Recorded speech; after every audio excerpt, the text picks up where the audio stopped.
Yo. What is up, guys? The Records came here with another reaction. Woo!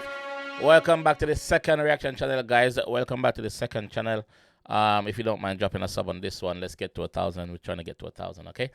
So this one is Muscular realizes he's been caught a decade later. Yes. Muscular realizes he's been caught a decade later. Okay. Let's jump in this one and see what's happening. Let's go. Remember to drop a like on the video so you can reach more people, all right? Let's go. Hey, are you Ross? I'm Tyler Duncan. I'm with Anderson County Sheriff's Office. This is Steve. How you doing? This is Ross Velarde, and for the last 8 years, he and his wife Amy have been living with a terrifying secret that these detectives are about to expose.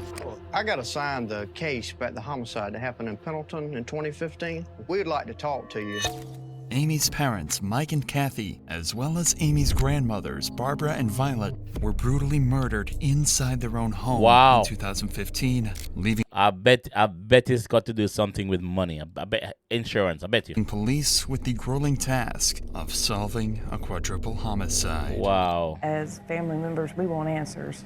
But unbeknownst to everyone, Ross and Amy were the killers all along. We're not here because we think you did it or you might have did it. We know you did it. It's piling up, Ross. You don't want to roll the dice on this, I'm telling you. Wow. On November 1st, 2015, Mike and Kathy Scott, alongside their mothers, Barbara and Violet, were found brutally murdered in their trailer home. Everyone was found with similar injuries, a slashed throat and a gunshot wound to the head made after they died. They were also found with knife wounds on their hands, indicating that each victim had tried to fight back before being killed. There were even bloody handprints on the doors and walls, showing that someone had even tried to escape after they'd been stabbed. The terrifying scene inside the trailer home would go completely unnoticed for the entire day, until, according to Amy, she went to check up on her parents and found them lying dead inside their home. And So she left them for a day. This is how cold this bitch is. Around 12:30 that day, Amy decided to call 911. 911 was location of emergency. Oh my God! I need somebody out here. What's going on? Oh God! Active. In my mama's house. Who are these people that are in the house? It's my mom and my grandma and my granny and my stepdad. When Anderson County Police arrived on the scene, they said it was one of the bloodiest scenes they'd ever been to. But something was off. Detectives noted no signs of forced entry and thought it couldn't have been a robbery as there were multiple valuable items left in plain sight inside the home. This made two things clear to detectives. Whoever was responsible was allowed inside the home before the acts, and that they only had one thing on their mind: murder. It seemed like this case had to have been committed by someone close to Mike and Kathy, but with insufficient evidence, the case slowly went cold, allowing Amy and Ross to get back on the streets and live their normal lives again for years to come. But police always had their suspicions about this case and were never comfortable letting it stagnate. Amy's Facebook page showed that she constantly had fights with Kathy and Mike over her children, often calling them narcissistic, emotionally abusive, and disrespectful. What's most disturbing was a video of Ross and Kathy's fighting found on Amy's page, where Ross says something that would come back to haunt him forever. Why don't you have Grandma come out here real quick? I don't think your grandma wants to deal with this trash. I'll show you, stop. Yep, see ya. Oh, In addition to this eerie statement from Ross, police found something that seems damning. They discovered a photo Mike had sent to a coworker just 2 days before his death, a couple of $100 bills. And inside Amy and Ross's trailer was a neatly organized stack of $100 bills, exactly the same serial numbers as Mike's. At the time, this was all treated as circumstantial, but slowly more coincidences would begin to line up that gave police enough reason to suspect Amy and Ross as potential killers. So, in 2023, they reopened the case, nearly a decade after the events that put an end to nearly an entire family. Detectives started by launching a series of interviews with Mike and Kathy's closest peers to try and get a better picture of Amy and Ross, and see if they might have been responsible after all. They begin with Mike and Kathy's neighbor, to learn about Amy's relationship with her mom, and if he saw anything the day of the incident. With the daughter, got angry with her, and kept the children from Kathy. So tell us about that. It seemed that they really tried to help Amy a lot. And Mike and Kathy, they really took care of the kids. And it broke Kathy and Mike's heart. She just really missed the kids, and the two older ladies that lived there, they were used to the kids coming in and out. You think Kathy was afraid at all of Amy and Ross? No, she never expressed that.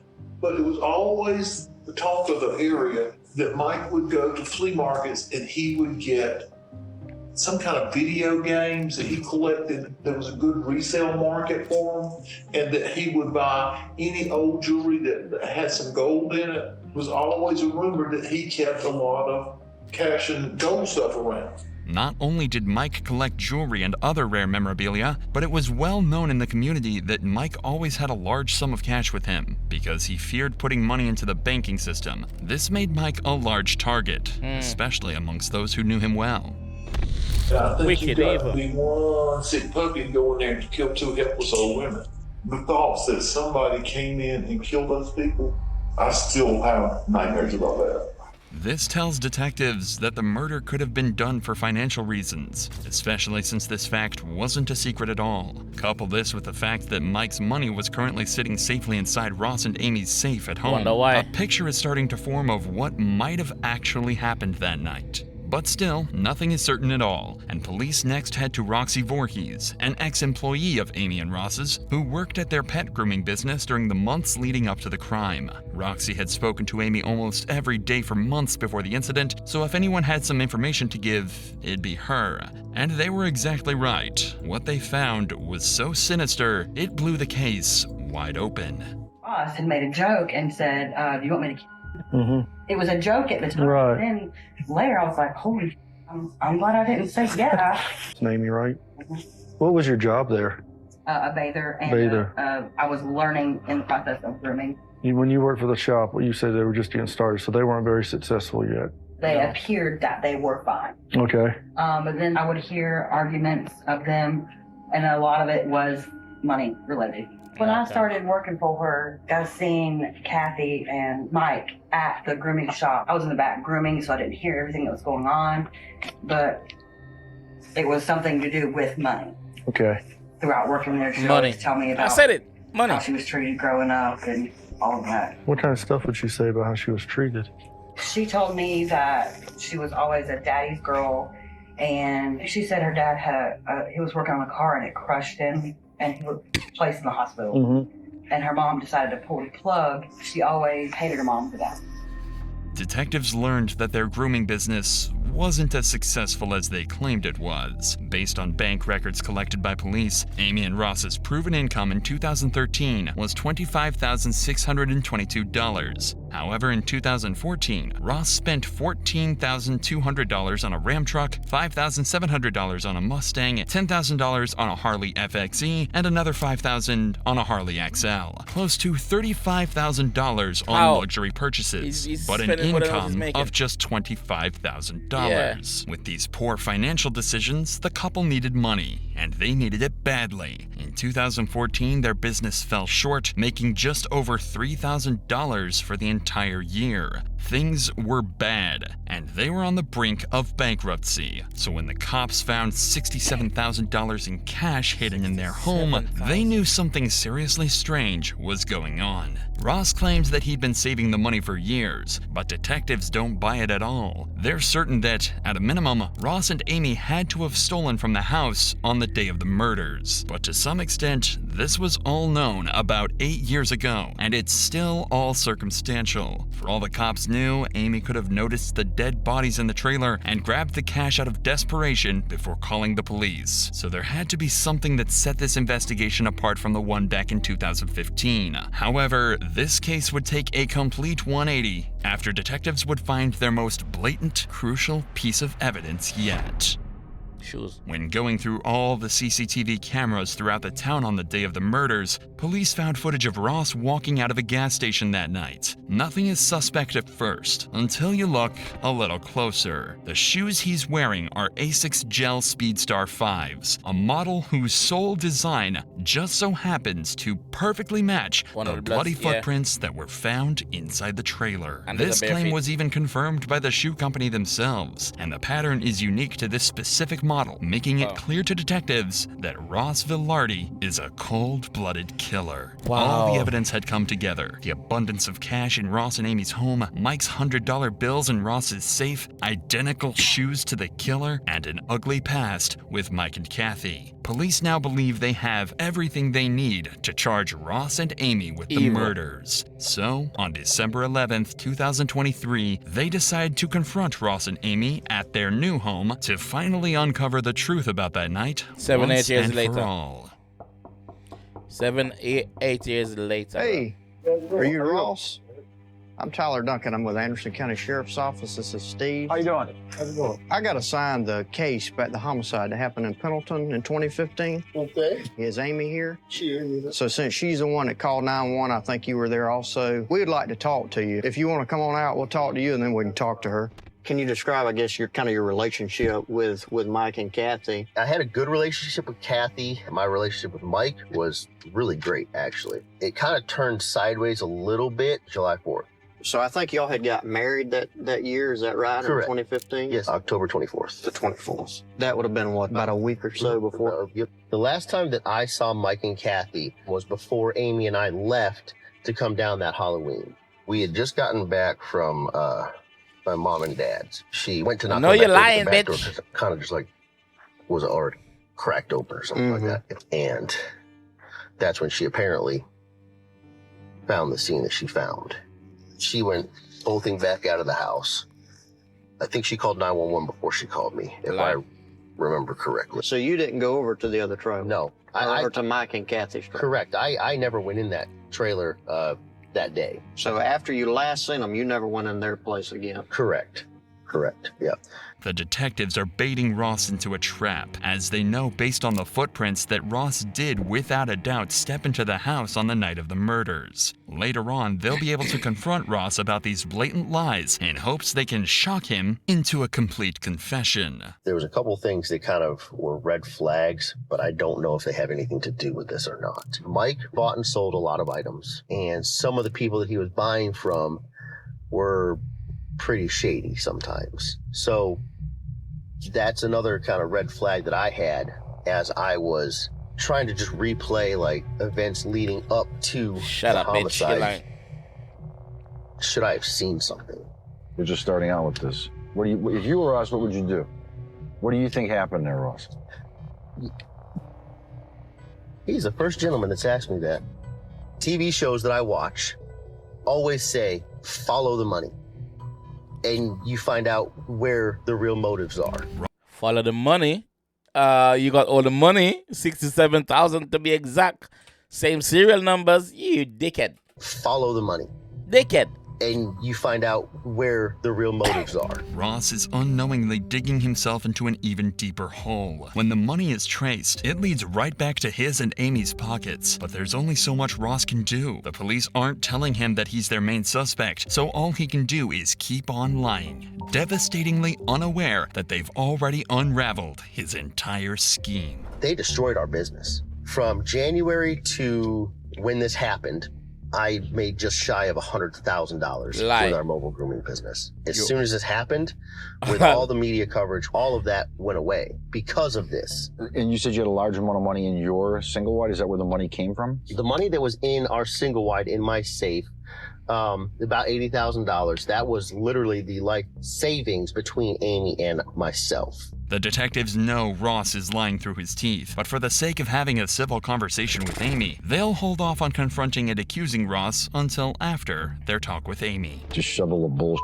out of that front seat right now so Amy can get in. Mm-hmm.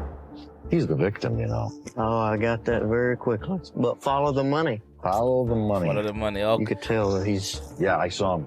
And every time he's talking, he can't look at you in the face. I know. You got a tiger by the tail here, though, buddy. Don't think you don't. This is a career case, let me tell you. Your grandmother, and then obviously Mr. Scott and his mom. What do you remember? What can you help us with? Where should we look? Yeah, me and my therapist talk about that a lot. Obviously, you got to know finding people doesn't really leave you in the right state of mind. Can do things to you. Especially if you kill And them. then everything that ensued. I mean, honestly, I can barely remember the funerals. Ross, tell us a little bit about like the relationship between, like, I guess y'all and the family. Something happened? We got into it around 4th of July or something with Mike, but he wasn't a nice person at all. Because I told my mom, look, I don't like it. My kids can't come over there until we straighten some stuff out. So at the time of the murders, you and your mom were back talking, everything was kind of getting patched up? Me and my mother was not a horrible person. She was prickly. She always hated her mom. So can you tell us a little bit about that weekend when were you gone, when you got home and you found the bodies, or what happened? He brought his mom, my mother-in-law, to do Halloween. We went down there, we spent the weekend. What day did y'all leave to go down? Friday night? Friday night. I drove myself quite crazy for about a couple of years there. And I've chosen to step away, and I've got to be healthy, and I've got kids, and I've got a life to live, and if somebody else dropped the ball on it, it's not on me anymore. Okay. Well, if we just ask Ross a couple more things, and we'll be out of here. All right. Now that Amy has been spoken to as well, detectives are ready to drop the ball on Ross and let him know that they don't suspect him of the murders. They know he did it. A couple more things, and we're going to get out of here, okay? There was something that had come up. You remember owning like a red pair of shoes? Red pair of shoes? ASIC Speed Star shoes. Don't recall. These ASIC Speed Star shoes. Yeah, okay, I remember those shoes. What happened to the shoes? That's a good question, because I have no idea. This is from crime scene photos, and these are confirmed to be ASIC Speed Star shoes. Okay. Inside, and they have blood droplets on them. And interestingly enough, you're at the Quick Trip wearing those shoes the night of the murders. Okay. So if you never went in the house, I'm just interested to know how they ended up in the house. I have no idea how those shoes would have had any kind of blood on them. I mean, obviously, I was wearing them at a Quick Trip on the 31st. Well, and they he didn't say blood. The clothes either that you were wearing. He didn't say there was blood on them. That hoodie? Mm-hmm. Let me think here. If y'all left on Halloween afternoon, but you're on video there, the timeline doesn't add up. The fact that your shoes are inside of the house in blood, that's a big problem. Again, I don't know where the shoes are at the moment, and I don't remember whatever happened to those particular shoes. If something were to have happened that I had done, it would be stupid for me to wear them into the house and then wear them after that, right? Well, that's what I'm saying. They were never found. So it's almost like you got rid of them. I highly doubt I got rid of them then, but I mean... Here's the bottom line, okay? Mm-hmm. So we know what happened, and we're about to prove it. Okay. So the opportunity for you is now. If you want to look out for yourself, is to really just to tell us what happened. If this was something that Amy put you up to doing, because obviously you have the skill set to go in here and do this, and y'all did benefit from the murders, okay? Because you got a lot of money. We've been through your financials, okay? We did not get a lot of money from this. Y'all were struggling all up until the murders. The money found in your safe, there's money photos from Mike's computer that match the same serial numbers as the money that was found in the safe. So it's not savings. That's money that was found inside of Mike and Kathy's house that Mike was saving, and y'all took it after you killed them. Okay? Absolutely. And I'm telling you right now, we're going to prove it. If you think she's not going to crack on you when we do, then you're mistaken. We're not here because we think you did it or you might have did it. know. We know you did it. Okay, Yeah, we're just here bitch. as a courtesy. I'm just telling you, Ross. Financially, at the time, things were really bad. We got text messages between you and Amy saying you don't have the money a few weeks before. And you said it the best. Follow the money. We did that. We led right into your single wide. Yeah. It's piling up, Ross. You don't want to roll the dice on this, I'm telling you. It's not going to come up pretty. If, for instance, The guy at the back, this detective speaks like he's in a movie, bro. Like he's telling you, like, listen, you don't want to go there. Like this is a movie character cop. I swear. The money. We did that. We led right into your single wide. It's piling up, Ross. You don't want to roll the dice on this, I'm telling you. I'm telling It's you. not going to come up pretty. if, for instance, Amy and I decided to, or if I decided to take a deal, right, mine is going to be better than Amy's because I came to the trough first, right? Right. So prison time, no matter what. Amy, prison time, no matter what. My 3 kids in here, they grew up without a father and a mother. Granted, my mother would be more than willing to take them. I understand that. We're not the ones who put you on this predicament. Now you're going to have to deal with the consequences. He's worried about the kids. 10, 20 years in prison.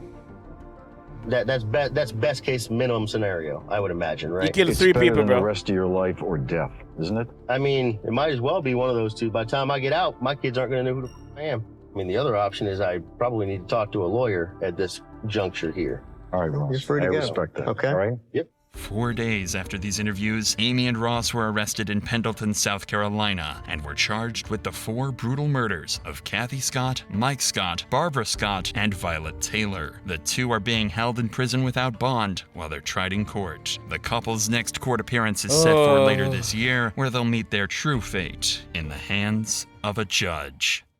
Hopefully, I can get the You see their corpses? updated video on the sentence. I hope they don't get out of prison. 4 people, your own parents, Amy, your own mother, father, and grandmother, and someone else, grandfather maybe. You are an evil, wicked woman, and the man, Ross, jeez, bro. I don't know, man. I don't know. You guys deserve to rot in hell. And you said it perfectly. You came in the car with the detective and you said, follow the money. Follow the money. The money leads right to you, bro. Right to your safe. I hope you guys rot in hell, man. Literally, I really hope. Yeah.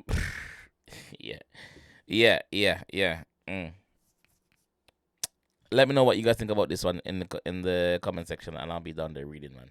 I'll catch you guys later. Peace.